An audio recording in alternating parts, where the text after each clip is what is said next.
Fala aí pessoal, sou Jorge Nicola, bem-vindos a mais um vídeo do canal, sempre bom ter vocês por aqui, sem perder tempo, pedir para deixar like, se inscrever no canal e ativar as notificações, sempre que possível a gente vai tentar voltar com o máximo de conteúdo para que você não perca nada sobre o seu time do coração. Quero falar agora sobre os maiores salários envolvendo os técnicos de futebol no país. E essa observação, esse ranking é importante a partir da chegada de Jorge Sampaoli, que vai receber livre de impostos no Galo 1.400.000 por mês. Com todas as tributações, dá para dizer que o custo do Sampaoli vai girar na casa de 1.900.000. E eu vou usar esse valor cheio, porque todos os outros casos que eu vou citar também são de salários com impostos. Hoje o técnico mais bem pago no futebol brasileiro é Carlo Ancelotti, o comandante da CBF, ganha 5 milhões de reais por mês. Na sequência, Abel Ferreira, no Palmeiras, 3 milhões de reais mensais. Dorival Júnior aparece em terceiro com 2 milhões por mês. Jorge Sampaoli será o quarto técnico mais caro do país, 1.900.000 mensais. Importante contar que o Sampaoli chega para ganhar praticamente o dobro na comparação com o Cuca. O técnico demitido na semana passada tinha direito a 1 milhão de reais mês. Leonardo Jardim e Renato Gaúcho estão empatados com 1,5 milhão de reais cada. Leonardo Jardim no Cruzeiro, Renato Gaúcho no Fluminense. O Vojvoda aparece logo na sequência com 1.400.000 por mês no Santos. Rogério Ceni ganha 1.200.000 por mês no Bahia, enquanto Hernan Crespo no São Paulo e Fernando Diniz no Vasco recebem 1.100.000 reais por mês cada.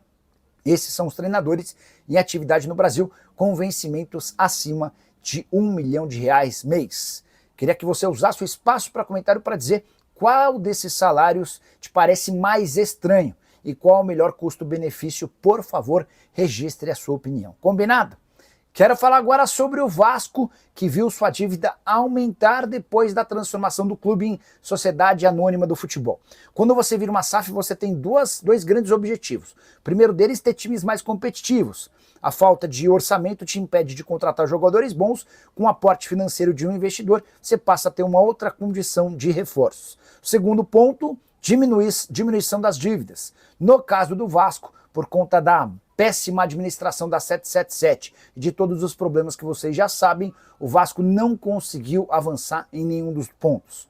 Nesse momento, os reforços que chegam são reforços até interessantes, mas bem distantes de um primeiro nível, enquanto as dívidas aumentaram em 350 milhões de reais a partir da chegada da 777. Esse número consta no quarto relatório da recuperação judicial que o Vasco emplaca na Justiça. O clube está tentando se modelar por conta dessa recuperação judicial para ter suas dívidas todas dentro de uma mesma caixa, com pagamentos já combinados com os credores. Por falar em credores, contar que o Vasco hoje tem 603 credores listados, totalizando quase 582 milhões só em passivos. Há uma série de outras dívidas com impostos, entre outras coisas. Registrar também que o prejuízo no mês de maio foi de 3.600.000 reais, ou seja, o Vasco gastou quase 4 milhões a mais do que aquilo que arrecadou. Número ruim, mas ainda melhor do que o do mês de abril, quando o prejuízo havia sido de 15.600.000 reais. A saideira sobre o Cruz Maltino, o Vasco emprestou Lucas Eduardo, volante da base, para o Avaí.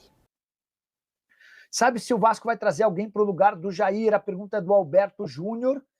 O Jair passou por mais uma contusão extremamente séria, várias lesões no joelho, não volta antes, de 10 meses, tá?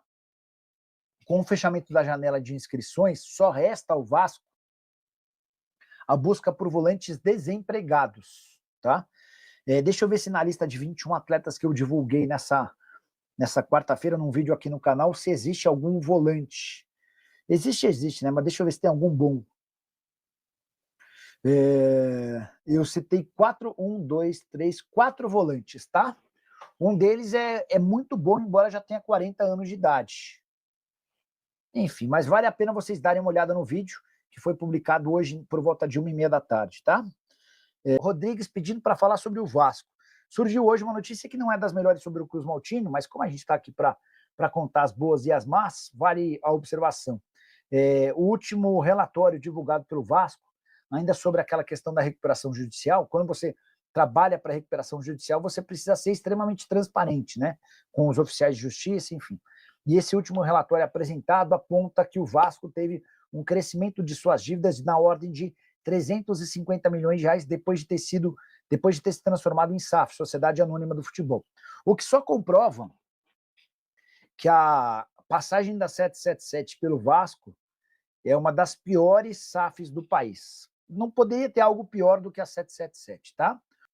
Boa noite, Nicola. Consegue descobrir qual zagueiro da Série B que que o Vasco está atrás? Messias do Guarani. Fabrício, não pode contratar. Não pode, tá? Se o cara está vinculado a um time da Série B, o cara não pode mais mudar de clube por conta do fechamento da janela. O Andrei Santos recebeu uma proposta de um clube lá no Chelsea e ele recusou. A proposta giraria em torno de 70 milhões de euros. O Vasco ficaria com algo em torno de 11 milhões de reais, mas ele recusou e não quis ir para o futebol árabe, né? Então vai seguir no Chelsea, que ele faz muito bem, né? Jogar Premier League, jogador de seleção brasileira também. O Alverca, já falamos aqui, vai pagar algo em torno de 5 milhões de reais pelos direitos econômicos do Figueiredo e o Vasco vai ficar com um percentual ainda. E a gente, aos poucos, vai ajustando a casa. A casa está com muitos problemas. A casa do Vasco é uma casa que tem enormes problemas financeiros. Mas, com um trabalho sério de gestão, de longo prazo, tem como imaginar que o Vasco possa navegar em águas mais tranquilas daqui a 3, 4 anos. Quem sabe? Esse é o foco. Preparação para o jogo com o Botafogo. O Vasco da Gama já está treinando, o Botafogo está voltando hoje aos treinamentos. Esse jogo acontece no Newton Santos, na próxima quinta-feira, daqui a uma semana, né? A data FIFA hoje tem Brasil, terça-feira tem o jogo de volta, quarta-feira já tem Copa do Brasil, o jogo do Fluminense, na quinta é o Vasco, diante do Botafogo. Só lembrando que na ida foi 1-1, qualquer empate, decisão nos pênaltis, quem vencer avança. Carlos Cuesta não pode jogar, ele não foi inscrito nessa rodada, nessa fase da Copa do Brasil. Robert Renan e Matheus França vão ficar à disposição. Paulo Henrique e Tietê têm grandes chances de ficar à disposição do Diniz para essa partida e o Paulo Henrique faz uma falta tremenda. O Thiago Mendes também tem grande possibilidade de reaparecer na equipe. Para que, com isso, o técnico Fernando Diniz ganhe mais opções para esse jogo que é importantíssimo. A classificação para a semifinal vale 9 milhões e 900 mil reais. E alguns jogadores que renovaram contratos recentemente, como Verratti e Léo Jardim, eles têm bônus nos contratos com o Vasco avançando.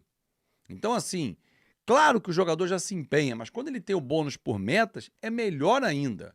Isso estimula ainda mais a entrega dos atletas. Bom, vamos falar sobre o Pedrinho, presidente do Vasco, que ontem foi à sede da CBF, mais uma vez fazer uma reclamação formal, né, sobre os erros sucessivos de arbitragem contra o Vasco da Gama. Foi na Copa do Brasil, com o senhor Anderson Daronco, não dando aquele pênalti escandaloso em que o Marlon bota o braço na frente, não sei se para proteger o rosto, para impedir o chute do Ryan. Pênalti que ele não marcou, o árbitro de vídeo não marcou, a CBF até concordou, emitiu uma nota, não divulgou o VAR, mas divulgou uma nota.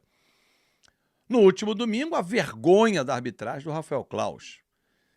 Pênalti que só ele e mais alguns comentaristas poucos de arbitragem viram. A falta desclassificante para expulsão do Aderlano Jair, que ele nem deu falta e nem expulsou, o VAR também não acionou. E no segundo tempo, quando o Sport fez o segundo gol, a bola foi para o meio, o Vasco queria trocar os seus jogadores, o Sport também, a arbitragem de reserva subiu a plaquinha para os jogadores do Sport, aí foram trocar e tal, não, recomeça o jogo, espera aí. E o Vasco esperou quase 2 minutos para colocar os dois em campo. Ou seja, uma falta de critério terrível, né? Falta de entendimento. Para um vale, para outro não vale. Quando cruza no braço do Piton, lá em Caxias do Sul, é pênalti. Quando bate no do Marlon Freitas, não. Bateu antes no corpo. Cara, é cada hora uma desculpa que chega a beirar o ridículo. Bom, mais uma vez o Vasco foi à CBF. E o presidente Pedrinho, o Paulo César Salomão, já foi algumas vezes, foi pessoalmente conversar com o pessoal da arbitragem para entender e cobrar critério.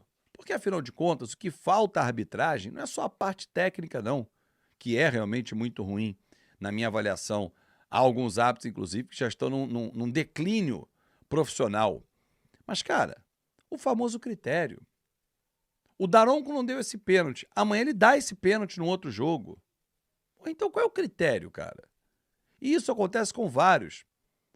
O Klaus, por exemplo, há quem ache que ele está desmotivado, está desanimado, porque não foi pré-selecionado para a Copa do Mundo 2026. O Wilton Pereira Sampaio e o Ramon Abate-Abel foram os escolhidos.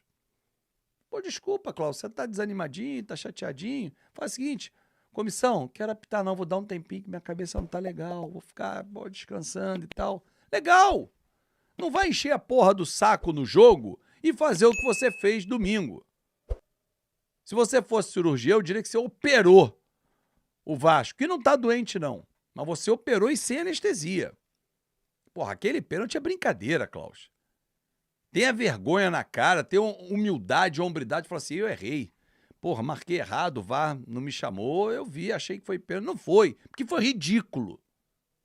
Então, assim, tá mais do que certo o presidente do Vasco de ir à CBF mesmo, marcar presença e mostrar, ó, não vai passar batido não, a gente tá aqui para reclamar. E tem que reclamar. O jogo não volta, mas para frente fica o recado. E tem que ficar. Porque se você cala, sabe aquele ditado, quem cala consente? É exatamente a impressão que vai passar.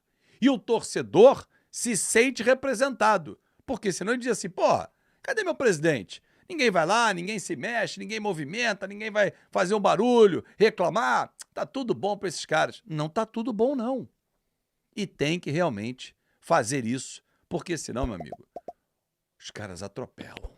É isso aí então, torcedor vascaíno, se você concorda aí com a atitude do presidente Pedrinho de ir à CBF e fazer cobrança por uma arbitragem mais rigorosa, né, durante os jogos e uma arbitragem respeitosa também, né, que tem que ter aí a consciência do que está marcando e do que não está marcando, principalmente aí pela situação que houve com o Jair, né, o Klaus ali em cima do lance, não marcou falta, não deu amarelo, não foi chamado pelo VAR para expulsar o jogador, alguma coisa assim, e o Jair ali sofre uma lesão gravíssima que pode até afastar o jogador dos gramados, né?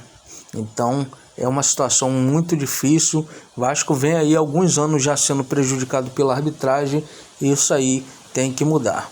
Deixe sua opinião nos comentários, não esquece também de deixar um like, se inscrever no canal, ativa também o sininho de notificações para você não perder nenhum conteúdo do Gigante da Colina.